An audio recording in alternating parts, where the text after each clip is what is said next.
Halo adik-adik, ayo kita taati panduan sidang anak-anak online. Berpakaian rapi dan sopan. Ikuti kakak gembala. Sungguh-sungguh berdoa. Sungguh-sungguh menyanyi. Dan mendengarkan firman Tuhan. Tidak melakukan Makan, main handphone, tiduran dan lain-lain.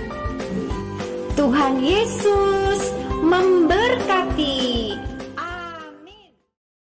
Halo adik-adik, apa kabar kalian? Kakak harap kalian baik-baik saja dan tetap sehat ya. Kembali lagi di sidang anak-anak online. Sebelum kita memulai, kita berdoa dulu ya. Kalian yang di rumah, bantu untuk mengaminkannya ya. Mari kita berdoa. Oh, Tuhan Yesus. Tuhan Yesus. Tuhan Yesus, kami mengasihi-Mu. Biarlah pagi hari ini kami dapat disegarkan dengan firman-Mu. Kami mau menjadi anak yang taat. Pakailah mata, telinga, dan hati kami hanya berfokus padamu. Sehingga setiap firman yang kami dengar boleh menjadi kekuatan bagi kami. Di dalam nama Tuhan Yesus kami berdoa. Amin. Lihat adik-adik, gambar apa ini? Ya benar, ini adalah jaring laba-laba. Meskipun laba-laba membuat kamu sedikit terkejut ketika melihatnya untuk kali pertama, namun jika kamu perhatikan baik-baik sarang mereka, kamu akan mengaguminya sebagai hewan yang kreatif.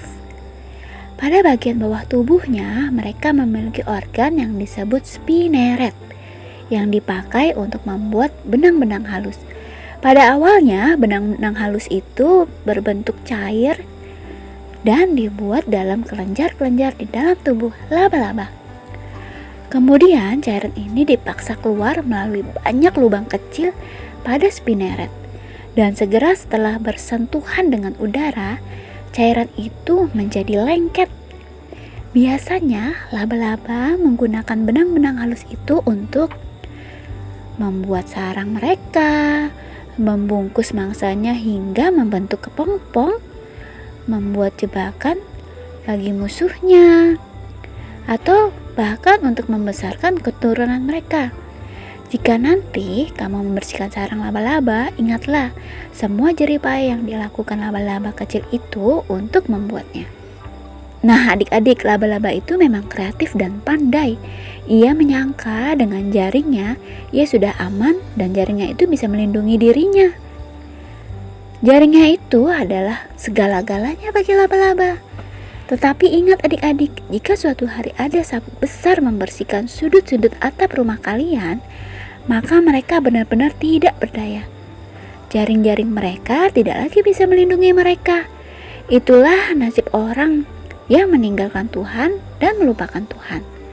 Mereka tidak lagi bersandar pada Tuhan, karena mereka pikir mereka sudah membangun jaring-jaring yang kuat. Nah, untuk lebih lengkapnya kita dengarkan firman kali ini ya adik-adik. Di Alkitab ada cerita mengenai seorang yang terbaring karena sakit demam. Ia adalah ibu mertua Petrus. Saat itu Tuhan Yesus datang ke rumah Petrus. Tetapi karena sakit demam, maka ibu mertua Petrus tidak bisa berbuat apa-apa. Ia hanya terbaring di ranjang. Jika kamu melupakan Tuhan, maka di pandangan Tuhan kamu adalah orang yang sakit demam, terbaring, tidak bisa melayani Tuhan, dan tidak berguna bagi Tuhan. Syukurlah ada orang-orang yang meminta agar Tuhan Yesus menyembuhkan ibu mertua Petrus.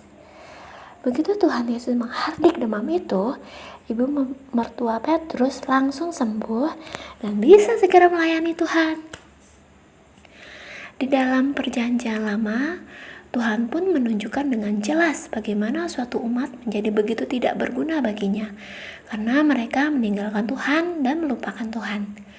Suatu hari berfirmanlah Tuhan kepada Nabi Yeremia, "Pergilah membeli ikat pinggang lenan, ikatlah itu pada pinggangmu, tetapi jangan kau celupkan ke dalam air. Maka Yeremia pun membeli ikat pinggang seperti yang difirmankan Tuhan, lalu mengikatkannya pada pinggangnya. Sesudah itu berfirmanlah Tuhan untuk kedua kalinya, ambillah ikat pinggang yang telah kau beli dan yang sekarang pada pinggangmu itu. Pergilah segera ke sungai Efrat untuk menyembunyikannya di sana di celah-celah bukit batu. Maka Yeremia pun pergi, lalu menyembunyikan ikat pinggang itu di pinggir sungai Efrat seperti yang diperintahkan Tuhan. Sesudah beberapa waktu lamanya, berfirmanlah Tuhan, pergilah segera ke sungai Efrat, mengambil dari sana ikat pinggang yang kuperintahkan kau sembunyikan di sana. Maka pergilah Yeremia ke sungai Efrat, lalu menggali dan mengambil ikat pinggang itu dari tempat ia menyembunyikannya. Tetapi ternyata ikat pinggang itu sudah lapuk, tidak berguna untuk apapun. Lalu datanglah firman Tuhan. Mari kita baca kitab Yeremia pasal 13 ayat 10 sampai 11.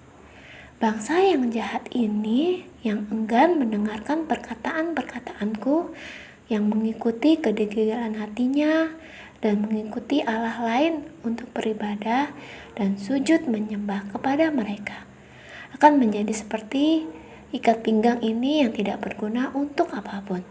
Sebab seperti ikat pinggang melekat pada pinggang seseorang, demikianlah tadinya segenap kaum Israel dan segenap kaum Yehuda kulekatkan kepadaku.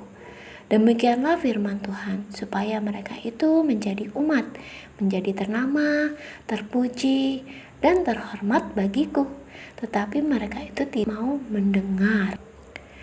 Nah, adik-adik, Tuhan ingin kamu dekat dengannya, sering mengobrol dengannya, seperti ikat pinggang yang melekat di pinggang seseorang. Tuhan ingin membuat kamu menjadi umat ternama, terpuji, dan terhormat. Jadi, sadarlah adik-adik, jangan biarkan dirimu menjadi ikat pinggang yang lapuk dan tidak berguna untuk apapun. Namun, biarkan Tuhan menjadikan kamu umat ternama, terpuji, dan terhormat. Hafal ayatnya, Yesaya pasal 55 ayat 6. Carilah Tuhan selama ia berkenan ditemui, berserulah kepadanya selama ia dekat. Yuk adik-adik kita berdoa. Oh Tuhan Yesus, Tuhan, terima kasih karena Engkau menginginkanku untuk tidak melupakan-Mu. Aku tidak mau ditipu iblis. Aku mau menjadi bagian dari umat-Mu yang ternama, terpuji, dan terhormat.